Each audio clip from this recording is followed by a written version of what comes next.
And since we're paired with Pulse Chain as far as liquidity is concerned, so of course, whatever happens to Pulse Chain, to PLS, will affect us very much. So it's good to keep abreast what's going on that front, and just generally on the technological front as well. I mean, like recently MetaMask had an update and people didn't know what to do with that. Like they Mm. all of a sudden their tokens disappeared. Yung pala, all they have to do is just basically Imported. manually, yeah, Manually manually imported. import again, right? So but yeah, so that is our wow, 40 viewers again. That's awesome, man. Yeah. This is a good Oh, time to stream. it's a good time to what? This is a good time to stream, 10 Oh p.m. yeah. Yeah.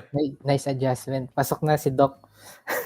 Yeah, Pasok, pasok sa kailangan alin? kailangan talaga na nandiyan ang voice of your Ah, okay, okay, okay, okay. from the beginning, from the start. Hindi lang closing remarks. Mga fans po ni Doc yan eh. Hello Doc, hello Doc. Ayan po. Ah, hindi. Yo, Nag-hello kasi ngayon lang nila ako nakita na nasa beginning, but hello, hello.